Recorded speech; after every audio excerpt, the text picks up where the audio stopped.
কাল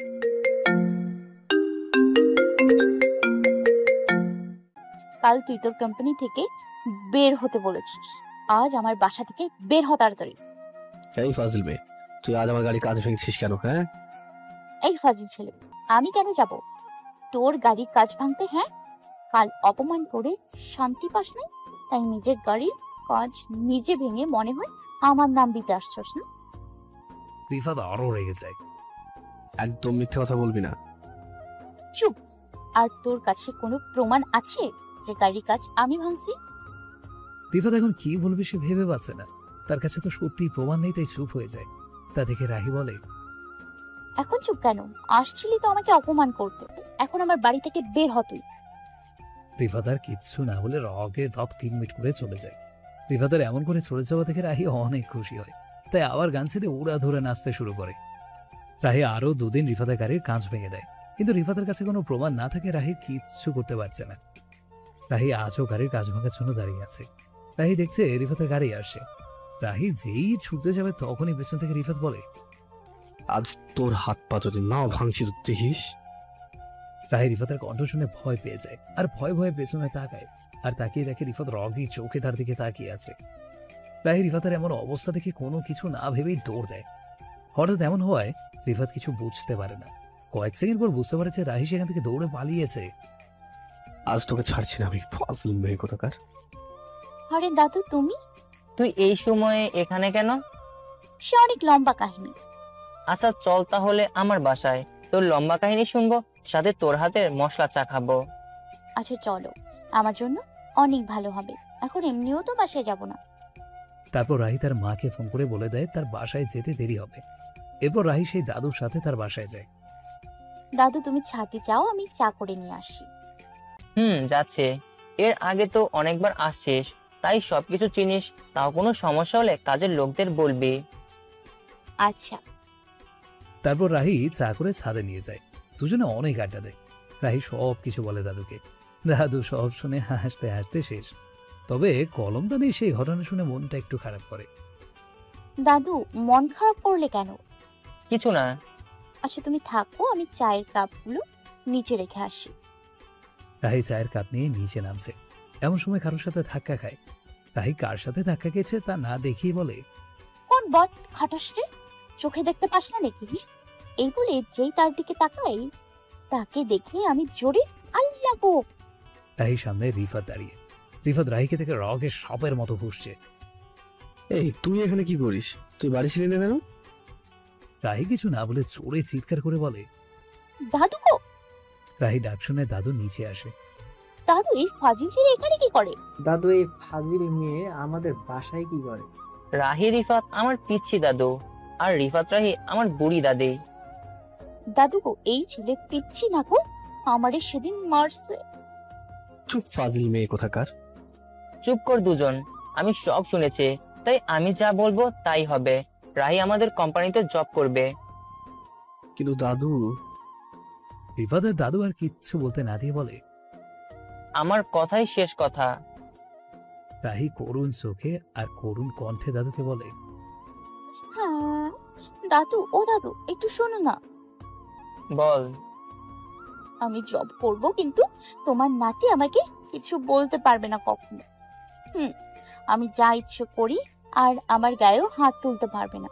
জবে যে পর্যন্ত থাকবো এইগুলো রাজি থাকলে আমি করব, আর না হলে আমি করব না। ঠিক আছে, তোর কথায় রাজি, তবুও তুই চাকরিটা করবি। দাদু এবার কিন্তু বেশি বেশি হয়ে যাচ্ছে। তুই চুপ থাক। আর রাহি শোন, তোকে রিফাত কিছু না বললেও যদি ভুল করিস তো আমি তোকে শাসন করব। আচ্ছা। রিফাত তার দাদুর কথা শুনে সেখান থেকে রক করে চলে যায়।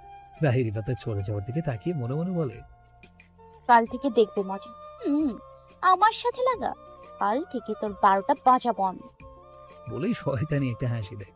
পরের দিন সেদিন রাহি খুশি মনে বাসায় চলে আসে। পরের দিন সকাল সকাল রাহি খুশি মনে অফিসের জন্য বের হবে।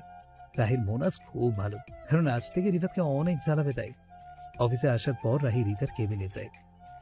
কেমন আছিস? রাহি তুই? তুই না চাকরি আর করবি না তাহলে?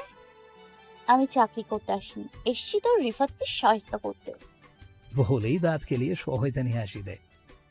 কি বলছিস? কিছুই বুঝতেছি না।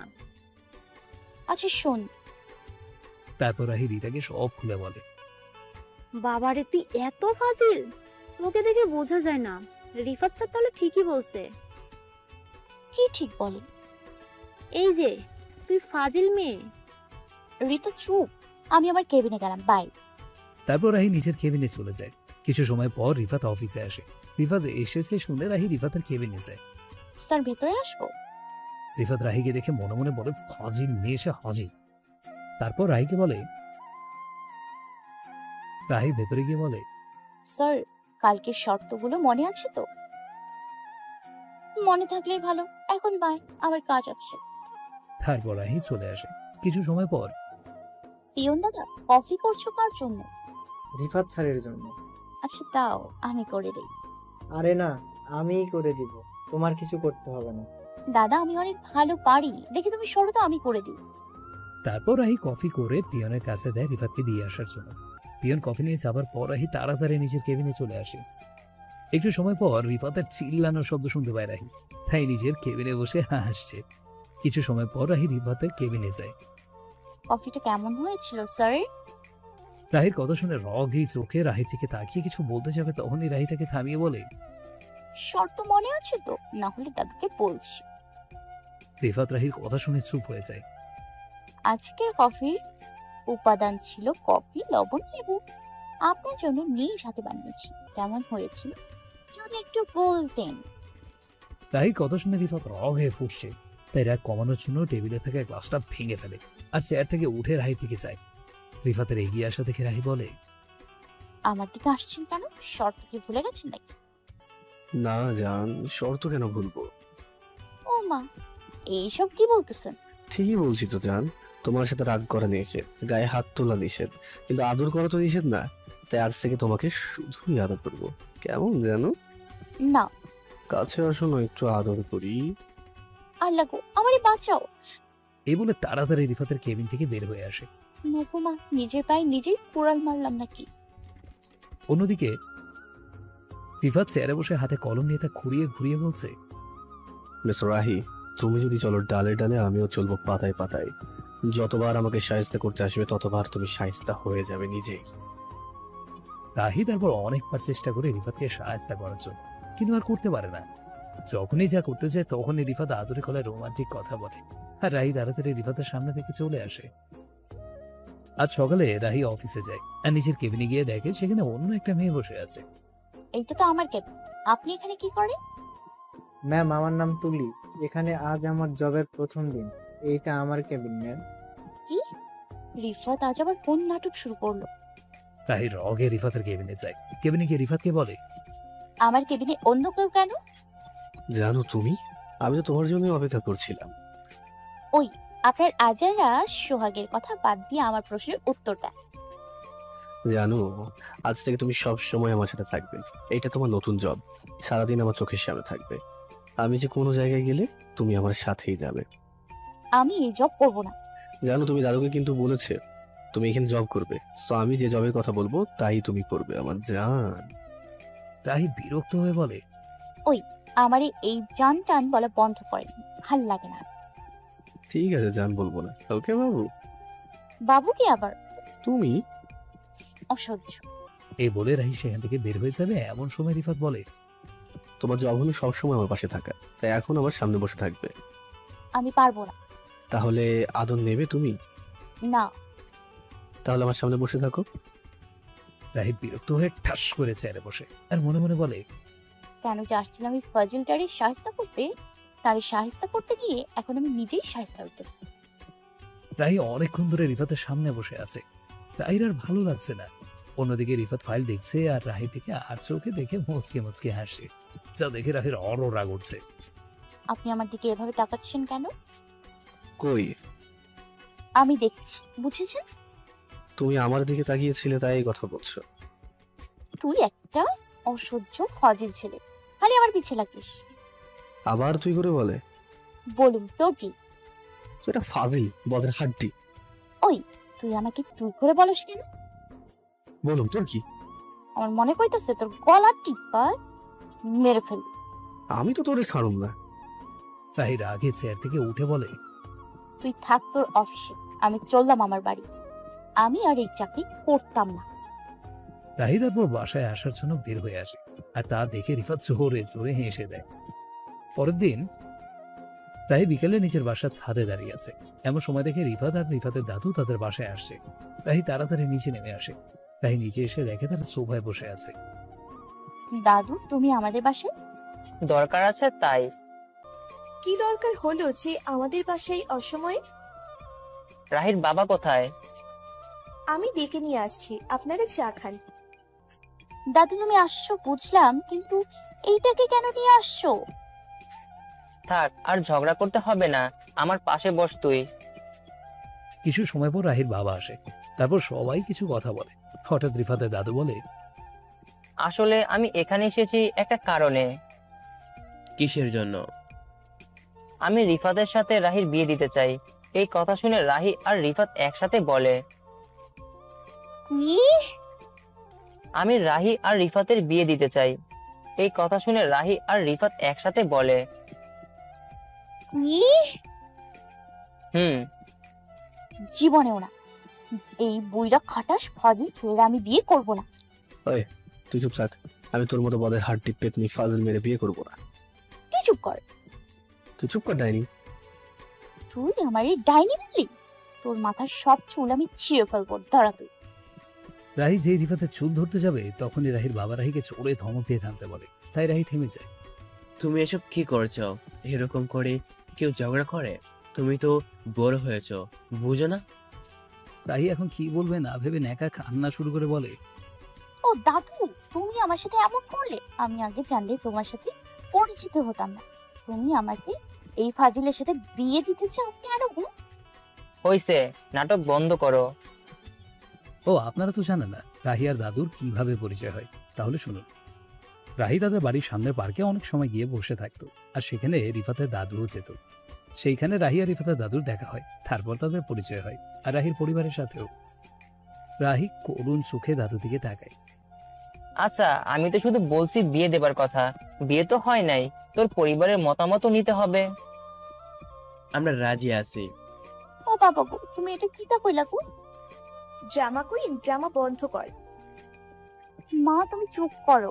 আমার এই ফাজিলের সাথে বিয়ে হলে ঝগড়া করতে করতে শহীদ হয়ে যাবো গো। আচ্ছা, তোরা নিজেদের একটু টাইম দে, সবসময় সাথে সাথে থাক।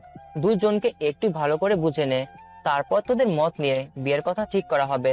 তোরা না করলে আর বিয়ে হবে না। রাহি এই কথা শুনে খুশি হয় আর দাদুকে বলে, ধন্যবাদ দাদু। তবে একটা শর্ত আছে। কি? 1 মাস সময় দেয়া হবে, আর এই 1 মাস সময়ে দুজনে কোনো ঝগড়া করতে পারবি না। এটা কি সম্ভব হবে? তা না হলে বিয়ে দিয়ে দেই। না, একদমই না। আচ্ছা। রাহি রিফাতের দিকে তাকিয়ে বলে, মনে থাকবে তো আপনার? আমার সব মনে থাকে, অন্যদের মতো না যে সব ভুলে যাবে। দেখেছো দাদু, আমাকে খোঁচা দিয়ে কথা বললো। দাদু, আমি কারোর নাম ধরে বলিনি। এখন সে যদি নিজেকে মনে করে, আমি কি করবো বলো তো দাদু? রাহি রাগে খাটাস একটা বলে মুখ ভেঙচি দিয়ে নিজের রুমে চলে যায়। রিফাতের দাদু আর রিফাতও কিছু সময় পর চলে যায়। পরের দিন রাহি, তাড়াতাড়ি ঘুম থেকে উঠে রেডি হয়ে নে, রিফাত তোকে নিতে আসবে। সে কেন আসবে? কাল তোর দাদু কি শর্ত দিয়ে গেছে মনে নেই? তাই বলে এই খাটাসের সাথে যেতে হবে? আবার খাটাস করছিস? ভুল হয়ে গেছে। তাড়াতাড়ি রেডি হয়ে নে, যা। রাহি আর কিছু না বলে চুপচাপ রেডি হয়ে নেয়। রিফাত রাহিদের বাসার সামনে গাড়ি নিয়ে দাঁড়িয়ে আছে। রাহিও গাড়ির সামনে এসে দাঁড়ায়। ভিতরে এসে বসো। রাহি পেছনে দরজা খুলে পেছনে গিয়ে বসে। আমি গাড়ির ড্রাইভার না, তাই দয়া করে সামনে এসে বসেন। কাকের মুখে এত সুন্দর করে কথা কিভাবে আসলো? মানে? এই যে ঝগড়ার মতো না বলে সুন্দর করে বললেন, তাই আর কি।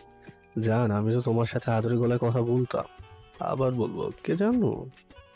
আল্লাহ গো, আবার শুরু করছেন। জান, তুমি কি সামনে এসে বসবে নাকি কোলে তুলে আনবো? হ্যাঁ, আসছি। এই বলে তাড়াতাড়ি সামনে এসে বসে। তা দেখে রিফাত মুচকি হাসি দেয়। অফিসে যাবার পর সারাক্ষণ রিফাতের সাথে ছিল, ঝগড়া করতে গিয়েও করেনি। তাহির আর ভালো লাগছে না বসে থাকতে, তাই রিফাতকে বলে, আমার এখানে বসে থাকতে ভালো লাগছে না, তাই বাইরে গেলাম। এই বলে রাহি রিফাতের কেবিন থেকে বাইরে আসে। রিতার কেবিনে যাবে এমন সময় রাহি শুনে অফিসে দুজন বলছে, কিছুদিন ধরে চাকরিতে এসে স্যারকে নিজের মাথায় আটকে নিয়েছে। দেখে না সারাদিন স্যারের রুমে আছে, কি যে করে কে জানে। রাহির কথাগুলো শুনে অনেক খারাপ লাগে। তাই রাহি সোজা নিজের বাসায় চলে আসে। 2 দিন পর রাহি এই 2 দিন অফিসে যায়নি, আর রিফাতের সাথেও কোনো কথা বলেনি। আজ সকালে রাহি নিজের রুমে শুয়ে আছে। তখন রিফাত রাহির রুমে এসে রাহিকে ডাকে। রাহি ঘুম ভেঙে উঠে দেখে রিফাত সামনে। আপনি এখানে কেন? অফিসে চলো। আমি আর যাব না অফিসে। কেন, কি হয়েছে? যা হবার হইছে, আমি যাব না বললাম তো। আবার রাগ ওঠাবে না, তাড়াতাড়ি রেডি হয়ে চলো। রাহি জোরে চিৎকার করে বলে। বললাম তো আমি যাব না। রিফাত রগে বলে, জোরে একটা থাপ্পড় দিলে না, তখন সব কথা শুনবে। তোর কথা কে শুনবে, ফাজিল ছেলে? রিফাত আর কোনো কথা না বলে ঠাস করে গালে একটা চড় মারে। তারপর বলে, আরেকটা মারবো নাকি? তাড়াতাড়ি রেডি হয়ে যাবি আমার সাথে। আসছি, তুই আমার রুম থেকে যা। ফাজিল ছেলে, আমারে চড় মারছিস, বের হ তাড়াতাড়ি। রিফাত বের হয়ে যায় আর রাহি রেডি হয়ে বের হয় কিছু সময় পর। তারপর দুজনে একসাথে অফিসে যায়। অফিসে যাওয়ার পর রিফাত রাহিকে বলে, তুমি কেবিনে যাও, আমি আসছি। রাহি কেবিনে যায়। কিছু সময় পর রিফাত কেবিনে আসে। কোথায় গিয়েছিলেন? একটু দরকার ছিল। রাহি রিফাতের সাথে কথা বলছে। এমন সময় ম্যানেজার রিফাতের রুমে আসে। স্যার, সবাই মিটিং রুমে ওয়েট করছে আপনাদের জন্য। আচ্ছা, আপনি যান, আমরা আসছি। ম্যানেজার তারপরে চলে যায়। সবাই মিটিং রুমে কেন? চলো, তাহলে বুঝবে। রিফাত আর রাহি তারপর মিটিং রুমে যায়। মিটিং রুমে সবাইকে এখানে ডাকার কারণ হলো, অনেকে আমার এই ব্যাপারে অনেক কিছুই বলেছেন, কিন্তু কেউ আমাদের মাঝে কি আছে তা সঠিক জানেন না। তাই সবাইকে বলছি, আমাদের ব্যাপারে আজে বাজে কথা বলবেন না। আর যদি কোনো কথা শুনি, তাহলে কাল ওই দুজনের সাথে যা হয়েছে আপনাদের সাথেও তাই হবে। ধন্যবাদ। এখন যার যার কাজে যান। সবাই চলে যাওয়ার পর কাল কি হয়েছে অফিসে? কিচ্ছু না। এই বলে রিফাত মিটিং রুম থেকে বের হয়ে আসে। রাহি কাল কি হয়েছে তা জানার জন্য রিতার কেবিনে যায়। রিতা, কাল কি হয়েছে অফিসে? তুই জানিস না? না, কেন? কাল 2 মেয়েকে স্যার চাকরি থেকে বের করে দিছে। না, কোন দুজন? মাহিমা, অবনী। রাহি দুজনের কথা শুনে অবাক। এই দুজন তো সেদিন বাজে কথাগুলো বলছিল। তুই জানিস কেন বের করে দিয়েছে?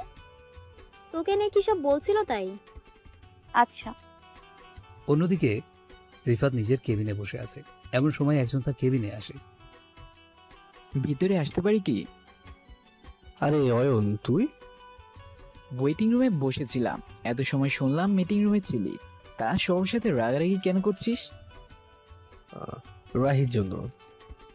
রাহি আবার কে? তোর হবু ভাবি। কি বলছিস এসব, সত্যি নাকি? হুম এই রাহি সেই মেয়ে না যে তোর সাথে ঝগড়া করে শুধু? হুম দোস্ত, কেমনে কি হলো আমাকে বল। আসলে রিফাত, এসব কি করে হলো? তুই তো রাহিকে দেখতেই পারতি না, আবার সব সময় তোদের ঝগড়া লেগে থাকে। দোস্ত, তাহলে কেমনে কি হলো? রিফাত মুচকি হেসে বলে, জানি না কবে কি করে এমন হলো, তবে ওর সাথে ঝগড়া করতে খুব ভালো লাগে। ও পাশে থাকলে খুব ভালো লাগে। ওকে সব সময় চোখে চোখে রাখতে মন চায়, আর এখন তো নিজের করেও পেতে মন চায়। বাহ বাহ, তুই তো দেখি রাহির প্রেমে হাবুডুবু খেয়ে কবির মতো কথা বলতে শিখে গেছিস। তোরও হবে, সময় আসুক। আচ্ছা, আমি এখন চলি, পরে আবার দেখা হবে। বিয়েতে দাঁত দিস। তার আগে রাজি হয় কিনা তা দেখতে হবে রে। হবে হবে, সেও তোকে বিয়ে করবে। তাই যেন হয়। এরপর অয়ন চলে যায়। রিফাত নিজের কেবিনে বসে রাহির কথা ভাবছে। রাহি কি রাজি হবে তাকে বিয়ে করার জন্য? বিভিন্ন কথা ভাবছে। এমন সময় রাহি আসে। আনমনে বসে কার কথা ভাবা হচ্ছে? কারো কথা না। মিথ্যে বলেন কেন? আচ্ছা, সত্যি বলছি, তবে কাউকে বলবে না, হ্যাঁ?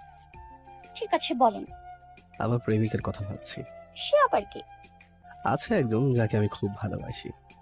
রাহি রিফাতের কথাগুলো শুনে মনে মনে খুশি হয়। তার নাম কি? তার নাম বলা যাবে না, তবে 1 মাস পর যেদিন আমরা আমাদের পরিবারকে বলবো যে আমরা বিয়ে করব না, তারপর দাদুর সাথে তার পরিচয় করিয়ে দেবো। রিফাতের এই কথা শুনে রাহির মন খারাপ হয়ে যায়। রাহির মনে হচ্ছে তার মনে কেউ ছুরি দিয়ে আঘাত করছে। নিজেকে সামলে রাহি বলে, ও আচ্ছা, ভালো। হুম আমি একটু বাইরে যাচ্ছি। রাহি রিফাতের কেবিন থেকে বের হয়ে অফিসের ছাদে চলে যায়। ছাদে এসে রাহি এক কোণে দাঁড়িয়ে ভাবছে, রিফাত অন্য কাউকে ভালোবাসে আর আমি ভেবেছিলাম সে আমাকে হয়তো ভালোবাসে। আমাকে ভালো না বাসলে সে তাহলে তাদের চাকরি থেকে বের করে দিল কেন? আমার এত খারাপ লাগছে কেন? এই বলে রাহি কান্না করে দেয়। কিছু সময় পর রিফাত রাহিকে খুঁজতে খুঁজতে ছাদে আসে। ছাদে এসে দেখে রাহি ছাদের এক কোণে চেয়ার রাখা সেখানে বসে আছে। রিফাত রাহির কাছে গিয়ে বলে, রাহি তুমি এখানে বসে আছো আর আমি তোমাকে খুঁজতেছিলাম।